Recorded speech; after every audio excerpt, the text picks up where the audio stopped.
जिसका तुझे था इंतजार, वो घड़ी आ गई जी। देखिए इस सेंटेंस का मतलब सिर्फ इतना है कि एसएससी जीडी नोटिफिकेशन रिलीज़ कर चुका है, ठीक है एसएससी, और आज 17 तारीख से ही उसका ऑनलाइन करने का डेट है, ठीक है। उस चीज़ पे ज़्यादा मत जाइए, आप फॉर्म को भरिएगा और उस पर जब तक मेहनत नहीं कीजिएगा वो निकलने वाला नहीं है, ठीक। आपको सिर्फ और सिर्फ नोटिफिकेशन का ये पूरा आप देखिए ढंग से, उसमें कुछ नहीं है। 170 सेंटीमीटर जिसका ये होगा जनरल का, वो आराम से अप्लाई कर सकता है। 10th पास होना चाहिए, और दौड़ वगैरह जो फिजिकल है वो, और इससे पहले इंग्लिश मैथ हिंदी जो भी है उसका 25-25 क्वेश्चन करके 100 क्वेश्चन का है। आप लोग को पता होगा, शॉर्ट में हम बता देते हैं। इंग्लिश या हिंदी से 25 क्वेश्चन, ठीक, और मैथ से आता है आपका कितना 25 क्वेश्चन, ठीक, और रीजनिंग से भी 25 क्वेश्चन, और फिर एक क्या बच जा रहा है जीके जीएस, ठीक है। जीएस से आपका कितना आ रहा है 25 क्वेश्चन। आप देख रहे हैं टोटल कितना हो जा रहा है 100 क्वेश्चन। और इस बार चेंजिंग यही है कि नेगेटिव कर दिया है, तो जिसमें है दम वही बनेगा बाजीराव सिंघम। काहे कि नेगेटिव का खेल क्या है, आप थोड़ा सा भी सस्पेंस में रहिएगा तो छोड़ के आइएगा, काहे कि आपको ऐसा लगेगा कि कहीं गलत हो जाएगा और आपका नंबर कट जाएगा, ठीक है। लेकिन पिछले जो एग्ज़ाम हुए उसमें नहीं था, नेगेटिव नहीं था, तो थोड़ा सा भी लगता था तो टिक आउट करके आ जाता था, ठीक। यहाँ देखिए कितना क्या करना है आपको, उससे मतलब नहीं है। मैथ में कम से कम 25 क्वेश्चन में से आप आराम से 22-23 स्कोरिंग कर सकते हैं। हिंदी या इंग्लिश जो लैंग्वेज पेपर है उसमें भी आप आराम से 22-23 क्वेश्चन ये कर सकते हैं। और रही बात जीके जीएस का, तो जीके जीएस आप अगर यदि 15 क्वेश्चन भी कर पा रहे हैं तो बहुत सुंदर है। 15 क्वेश्चन भी कर पाइएगा तो अच्छा है। और इधर रीजनिंग भी आपको 22 से 23 क्वेश्चन करना ही पड़ेगा, इतना लाना पड़ेगा। आप ये चीज़ अगर यदि इतना कर पा रहे हैं तो आपका सिलेक्शन पक्का होगा इस बार। देखिए इस बार में सीआरपीएफ का वैकेंसी 0 है, एक भी वैकेंसी नहीं है, ठीक। ये सब चीज़ को ध्यान में रखते हुए आप प्रिपरेशन को जारी कीजिए, अभी भी वक्त है। जो अभी भी संभल गया, और अभी से सिर्फ संभलना नहीं है, सोते उठते जागते हंसते रोते हमेशा ध्यान में ये रखना है कि हमको अगर वर्दी पहनना है, अपने इस बदन पे वर्दी को लाना है, ठीक है। वर्दी जब मिल जाएगा उसके बाद फिर आप अपना देश की सेवा में योगदान दीजिएगा, ठीक है।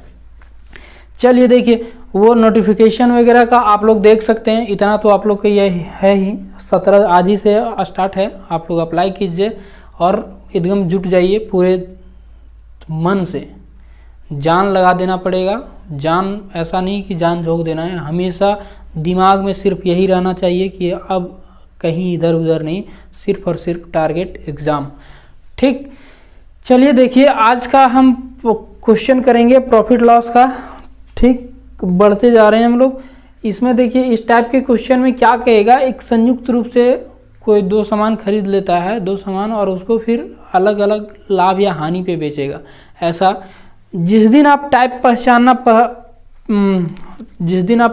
पहचानना जान गए, आप आराम से उत्तर दीजिएगा। आप टाइप तभी पहचान पाइएगा जब आपका प्रैक्टिस रहेगा, और प्रैक्टिस रहेगा तो आप यूं ही क्वेश्चन को बना सकते हैं। देखिए इस क्वेश्चन में तरीका बहुत है, हम एलिगेशन मेथड लगाएंगे। थोड़ा सा समझने की कोशिश कीजिएगा, थोड़ा क्या पूरा समझने की कोशिश कीजिएगा। ऐसा क्वेश्चन आ जाए तो आप विद इन टाइम एलिगेशन का यूज़ करके बना सकते हैं, ठीक है। बोलता है देखिए, पढ़ते हैं इत्मीनान से, एकदम धैर्य बनाए रखिएगा और पूरा फोकस अभी बोर्ड पे, इधर उधर कहीं नहीं, पूरा फोकस अभी बोर्ड पे। काहे कि ये क्वेश्चन थोड़ा सा आपसे आपका ध्यान मांगता है। एक दुकानदार 750 रुपया में 2 कुर्सियाँ खरीदता है, ठीक। 750 रुपया में 2 कुर्सी लाया। वह पहली कुर्सी को 20% लाभ पर तथा दूसरी को 8% हानि पर बेचता है, ठीक। यदि पूरे सौदे में ना तो लाभ ना ही हानि होता है तो कुर्सी का क्रय मूल्य कितना है।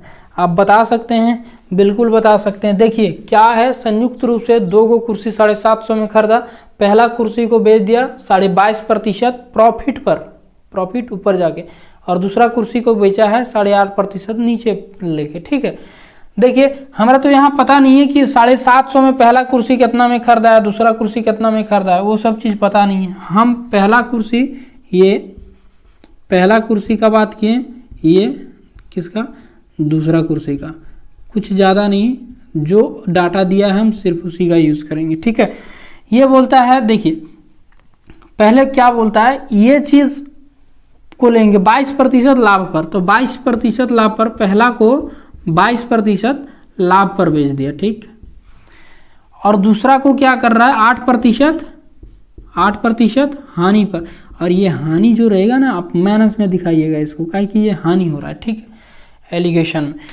22% लाभ पर पहला कुर्सी को बेच दिया, दूसरा कुर्सी को -8% हानि पे बेच दिया। और जब ऐसा किया तो उसका एवरेज मतलब ऑल ओवर वो देखा कि ना तो हमारा प्रॉफिट हुआ है ना तो लॉस हुआ है। मतलब क्या हो, यहाँ अगर यदि एवरेज का वैल्यू आता है, एवरेज जरूर है, बीच का वैल्यू ये आता है कि 0%, जब ऐसा किया तो उसको 0% का ना तो प्रॉफिट ना तो लॉस। ठीक, तो 0% यूज करेंगे। अब देखिए एलिगेशन कहता है कि इसका डिफरेंस यहाँ लिखिएगा और इसका डिफरेंस यहाँ लिखिएगा। डिफरेंस कहने का मतलब ये 22% माइनस 0% कितना दे देगा, तो आप बोलिएगा 22% दे देगा। ठीक, और -8% और -0% कितना आ जाएगा, -8 ही आएगा। लेकिन ये जो है 8 का यूज़ करेंगे, यहाँ माइनस और प्लस से कोई मतलब नहीं हमको, लेकिन -8 ही आ रहा है। लेकिन ये चीज़ जो होता है ना, ये चीज़ रेशियो देता है, किसका रेशियो देता है, रेशियो देता है, ये चीज़ रहेगा। यहाँ देखिए क्रैम मूल का ये दिया था, तो हमेशा यहाँ क्रैम मूल का सीपी का रेशियो देगा। ठीक, सीपी का रेशियो, तो रेशियो में माइनस को हम कंसीडर करेंगे नहीं, ये कटेगा। ठीक, प्रतिशत से प्रतिशत, तो आप क्या बोलिएगा कि और रेशियो में तो और कटेगा, ये 4 बार में और ये 11 बार। मतलब हम ये कह सकते हैं कि पहला कुर्सी वो 4 रुपया में खरीदा था और दूसरा कुर्सी 11 रुपया में खरीदा था, तो दोनों मिला के कितना में खरीद लेगा, तो आप बोलिएगा कि 15 में खरीद लेगा। 15 में थोड़ी वो खरीद रहा है भैया, कितना में खरीद रहा है, आप लोग देख पा रहे हैं कितना में खरीद रहा था, दोनों 750 में। ठीक, 750 में, तो आप बोलिएगा तो ये तो कितना गुना है, 15 × 5 = 50 गुना है, 50 गुना है। तो बोला कि तो हानि हो तो कुर्सी का क्रय मूल्य कितना होगा, तो कुर्सी का क्रय मूल्य देखिए यहाँ दूसरी कुर्सी का दिया था, दूसरी कुर्सी का क्रय मूल्य कितना होगा। ठीक है, दूसरी कुर्सी का, तो दूसरी कुर्सी का कितना हो जाएगा बताइए। दूसरी कुर्सी मेरे हिसाब से तो 11 थोड़ी, ये 50 गुना होगा, मतलब कितना, 11 × 5 = 55 और 0 550 रुपया का ये होगा। और पहला कुर्सी का भी बात करता तो पहला कुर्सी भी 50 गुना होता, 50 गुना कीजिएगा तो कितना होगा, 200 रुपया का पहला कुर्सी होता। देखिए 200 और 550 टोटल मिला के 750 रुपया आ रहा है। ठीक, एलिगेशन इस चीज़ को आसान बना देता है। हम और ये चीज़ आप लोग को शुरू से बताते आए हैं कि हम वो मेथड का यूज़ करेंगे जिसमें आपका समय का बचत होगा और सरल भी होगा। ठीक, हम सिर्फ और सिर्फ बोलें जब ऐसा टाइप आ जाए, आप एलिगेशन को ध्यान में रखिएगा। एलिगेशन कुछ नहीं कहता, सिर्फ ये इतना कह रहा है, अभी इतना ही समझिए कि 22% लाभ था तो पहला कुर्सी पे हम 22% लाभ, और दूसरा कुर्सी पे तो 8% हानि है, तो इसलिए माइनस में हम इसको ले लें। ठीक, अब देखें जब ऐसा बेचें तो ऑल ओवर हमारा कुछ भी नहीं हुआ, तो 0% का प्रॉफिट लॉस। ठीक, और उसके बाद एलिगेशन कहता है इसका डिफरेंस यहाँ आएगा, ये दोनों का डिफरेंस यहाँ है। ये 22 में 0 घटाएं 22 और 8 में 0 घटाएं 8, -8 आता है। लेकिन माइनस, अब ये जो चीज़ आएगा यहाँ नीचे आता है वो रेशियो रहता है। यहाँ सीपी का बात चल रहा है इसलिए सीपी का ही रेशियो है। ठीक है, जो चीज़ दिया रहेगा उसका रेशियो आएगा। तो मतलब पहला कुर्सी 4 रुपया में खरीदे, दूसरा कुर्सी 11 रुपया में, 11 रुपया में, तो दोनों मिला के कितना हो जाएगा, 15 रुपया में। 15 रुपये में थोड़ी खरीद रहे हैं, बुक वाला तो बोला 750 में खरीद रहा, तो मतलब ये 50 गुना है, तो ये भी 50 गुना होगा। और यही हमारा पूछा था, हम तो ये आप लोग के लिए निकाल दिए इसको भी। ठीक है, अब देखिए बात को समझिए, ये तरीका अगर यदि यहाँ अभी 0% इसलिए लिया, ना तो प्रॉफिट ना तो लॉस दिया। अगर यदि प्रॉफिट का बोलता है, अगर यदि बोल देता है ऐसा क्वेश्चन कि 4% लाभ होता है, तो यहाँ 4% लेते हैं, 4% से फिर डिफरेंस लेते। कुछ भी नहीं करना, अब सिर्फ और सिर्फ क्वेश्चन को देखते जाइए। पहला क्वेश्चन था, अगर यदि थोड़ा सा भी आपके दिमाग में आया, आप बहुत कुछ समझ रहे हैं, और क्वेश्चन को देखिए इसी टाइप का आपको बिल्कुल समझ में आएगा। शुरू में ही घबरा जाइएगा कि ऐसे कैसे हो रहा है, तो आपको थोड़ा सा तो धैर्य बनाए रखना पड़ेगा समझने के लिए। चीज़ों को नया हो सकता है, किसी के लिए नया चीज़ लग रहा हो। ठीक है, नेक्स्ट क्वेश्चन पे बढ़ेंगे, उसके बाद आपको और भी अच्छे से समझ में आएगा। देखिए क्वेश्चन सेम ही है, अगर जल्दी से बनाएंगे। पहला क्वेश्चन हम बहुत धीरे धीरे बताते हैं, इसलिए ताकि आप चीज़ों को अच्छे से समझें, उसको ऑब्जर्व भी करें। ठीक है, चलिए देखिए, बोलता है 2 घड़ियों का क्रय मूल्य 840 रुपया है। एक घड़ी को 16% लाभ पर और दूसरी घड़ी को 12% हानि पर बेच दिया गया। कुल सौदे में ना तो लाभ ना ही हानि होता है, तो लाभ पर बेचे गए घड़ी का क्रय मूल्य बताइए। हम क्या बोले, पहला घड़ी बात किया, ठीक, दूसरा घड़ी का बात किया। पहलिका को 12% लाभ पर और दूसरका को 16% लाभ पर। लाभ 16% है ना, 16% और दूसरा को 12% हानि पर। ठीक, तो माइनस कर दें हानि पर। अब देखिए क्या बोले, बीच में वो वैल्यू जो दिया रहेगा, लाभ हुआ कि या हानि हुआ, इसमें तो ना तो लाभ होता है ना हानि होता है, मतलब 0% का वैल्यू। अब देखिए घटाइएगा, बिल्कुल घटाइएगा। ये 12 में 0 तो ये कितना आ जाएगा, -12 आ रहा है, लेकिन 12 यूज़ करेंगे हम। रेशियो आता है, ध्यान रखिएगा इस चीज़ का। ठीक है, पढ़ने का मतलब यही है, सीपी रेशियो आता है, तो 12 यूज़ किए, और ये 16 में 0 तो 16।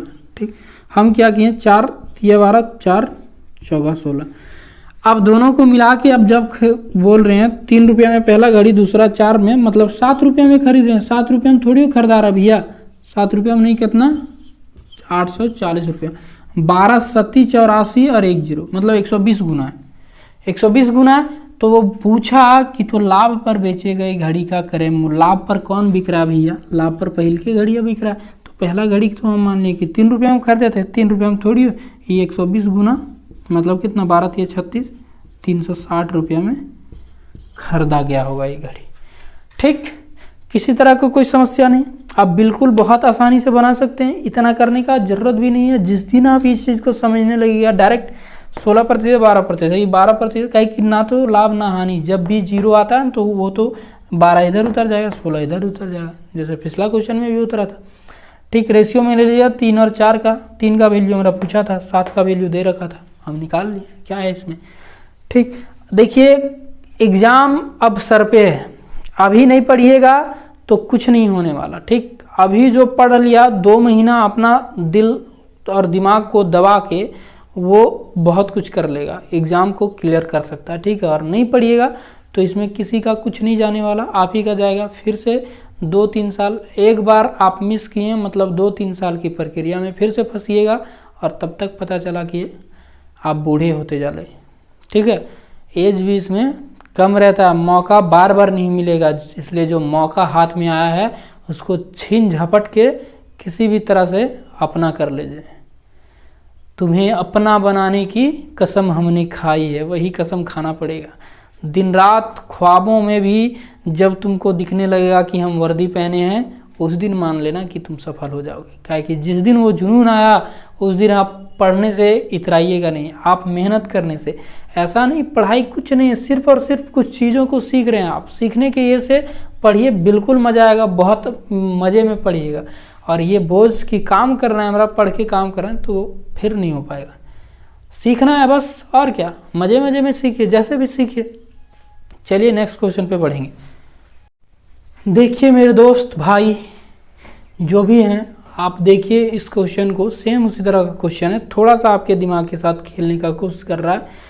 देखिए हम ऐसा नहीं चाहते कि बहुत कुछ बताएं आपको, हम वही चीज़ बताना चाह रहे हैं जो आपके एग्ज़ाम में आने लायक है। ठीक है, बताने को बहुत कुछ है, आपको पढ़ने को भी बहुत कुछ है, लेकिन एक सिलेक्शन भी उसी का होता है जो उस चीज़ को चूज़ कर पाता है जो एग्जामिनर का फेवरेट होता है। ठीक, तो उस चीज़ को अगर यदि हम सब चीज़ बता दिए और सब चीज़ पढ़ के आप अगर यदि तो 100% का ये करते हैं तो उसमें कोई ये तो बड़ी बात नहीं है। और अगर यदि कुछ कुछ चीज़ें जो बेकार है उसको साइड करते हुए अगर यदि हम टू द पॉइंट पढ़ें और वो एग्ज़ाम में आता है तो वो आपसे आगे निकल जाएगा, कम मेहनत में वो आपसे ज़्यादा आगे निकल जाएगा। ठीक है, इसी को कहते हैं स्मार्ट स्टडी। आप कैसे चीज़ों को समझिएगा, और ये चीज़ क्वेश्चन बैंक आपको बताता है। आप क्वेश्चन बैंक उठा के देखिएगा, पढ़िएगा उसको, तो ऑब्जर्व कर पाइएगा कि ये चीज़ तो सीक्वेंसली पूछे जा रहा है कि ऐसा टाइप का क्वेश्चन इसमें था, इसमें था, इसमें था, उसी तरह का क्वेश्चन बनता है, तो आप उस तरह के क्वेश्चन पे ध्यान भी दे पाइएगा। ये सब चीज़ों को इग्नोर मत कीजिए, यही सब चीज़ है जो औरों से आपको अलग बनाएगा। ठीक, देखिए इस क्वेश्चन को पहले बना लेते हैं, उसके बाद फिर बातें करते हैं। एक व्यक्ति एक मेज तथा एक कुर्सी 500 रुपये में खरीदता है और वह उस मेज को 10% हानि पर, कुर्सी को 10% लाभ पर बेच देता है। इस प्रकार उसे 10 रुपये का कुल लाभ होता है, तो कुर्सी का क्रय मूल्य बताइए।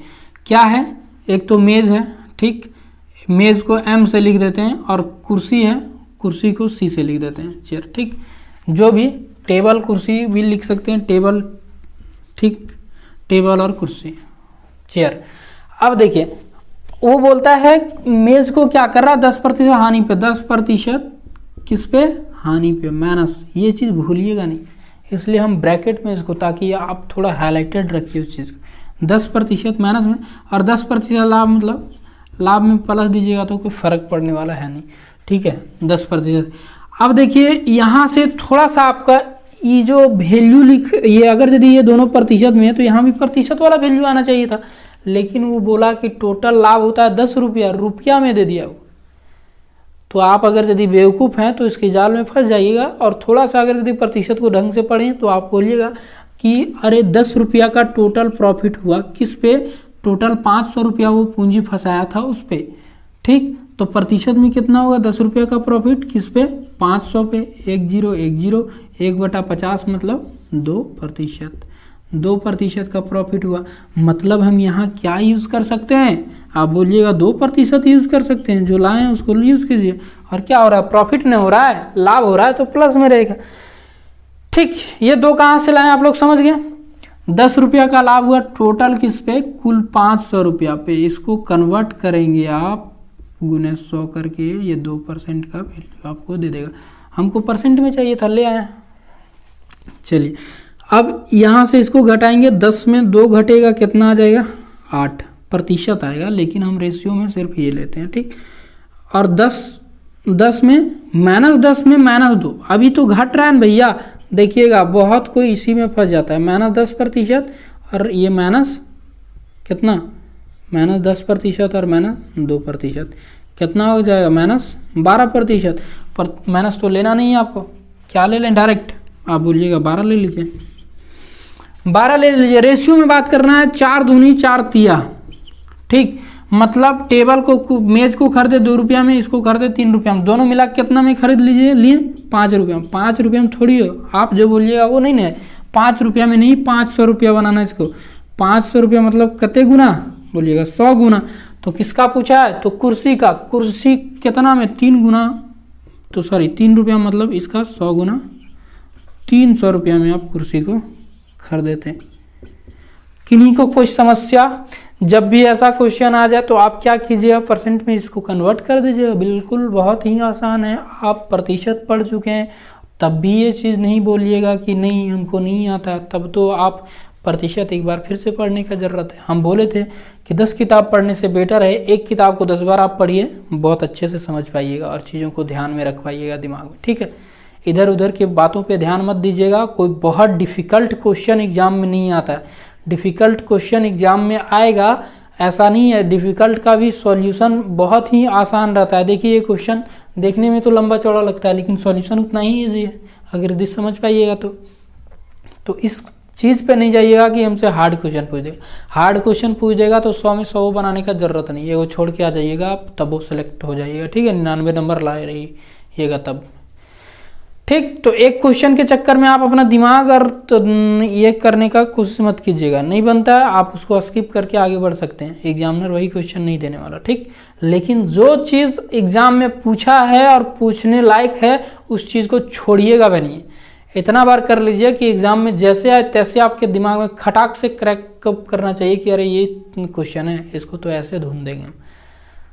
ठीक है, चलिए एक क्वेश्चन और करते हैं इसका, और कल से हम लोग बिल्कुल रफ्तार में आगे बढ़ेंगे, काहे कि नोटिफिकेशन आ चुका है और नोटिफिकेशन बहुत जल्दबाजी में रिलीज किया है एसएससी।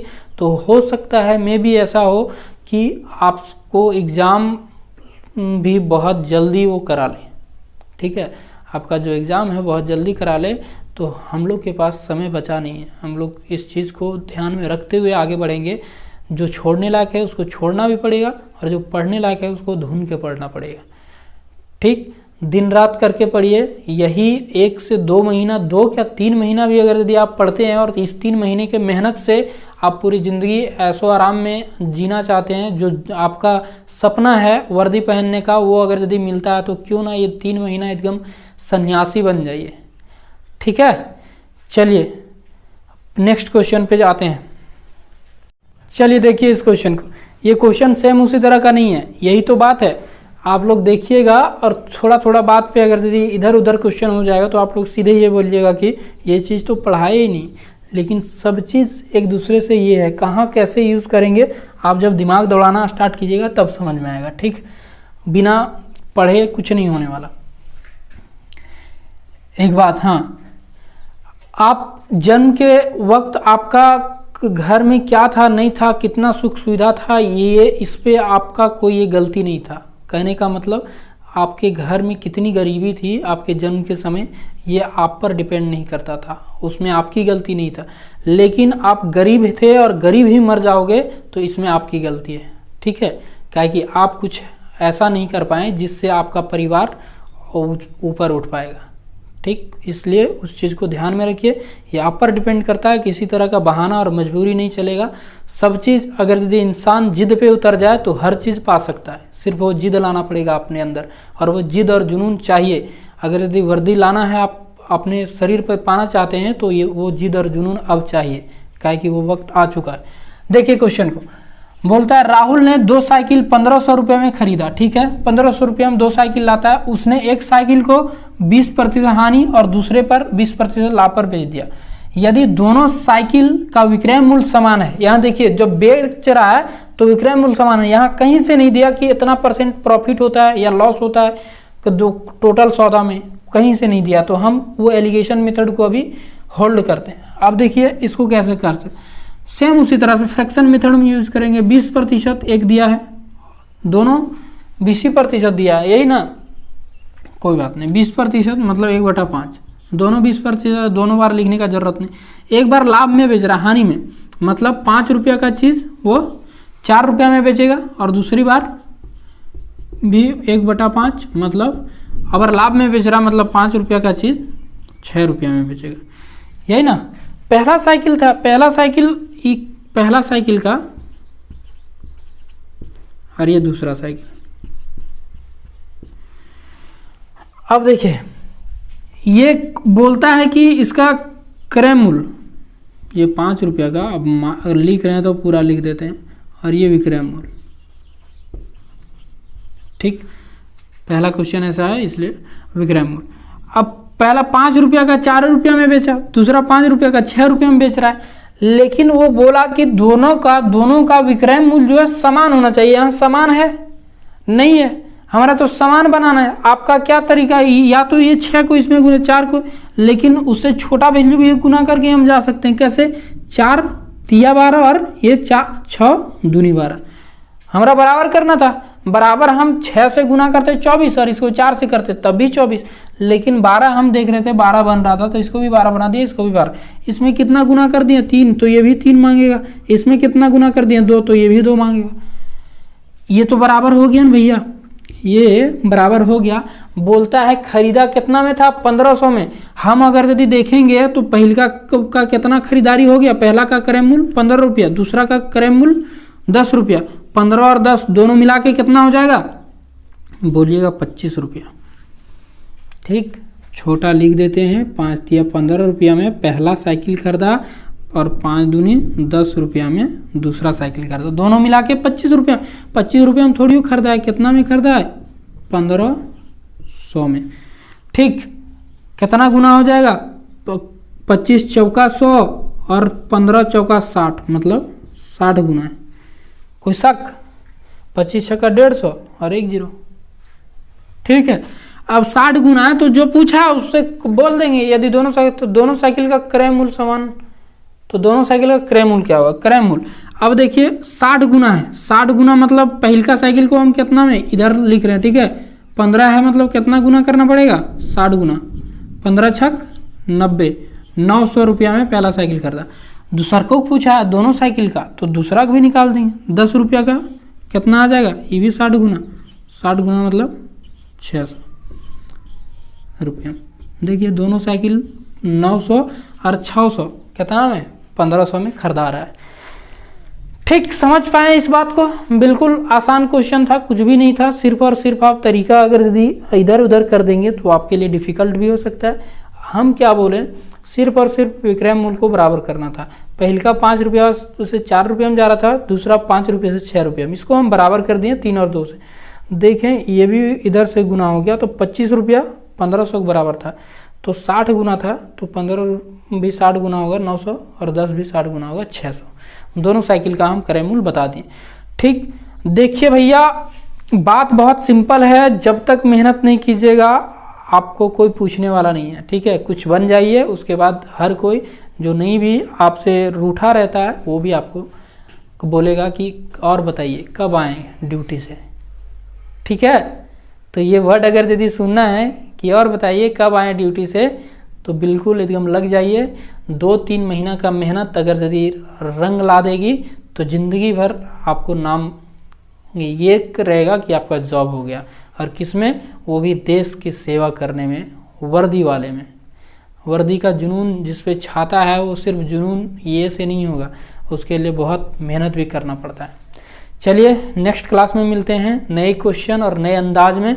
आप लोग बिल्कुल जुड़ जाइए और पढ़िए एकदम सिरे से, शुरू से प्रतिशत को देखिए, फिर प्रॉफिट लॉस का जितना भी पार्ट अपलोड हुआ सबको धीरे धीरे करके देखिए और बढ़ते रहिए। और बढ़ते बढ़ते हम लोग बहुत जल्द अब सिलेबस को कवर करने का कोशिश करेंगे, ताकि आप एग्ज़ाम से पहले सारी चीज़ों को एक नज़र ज़रूर देख के जाएं। चलिए, धन्यवाद।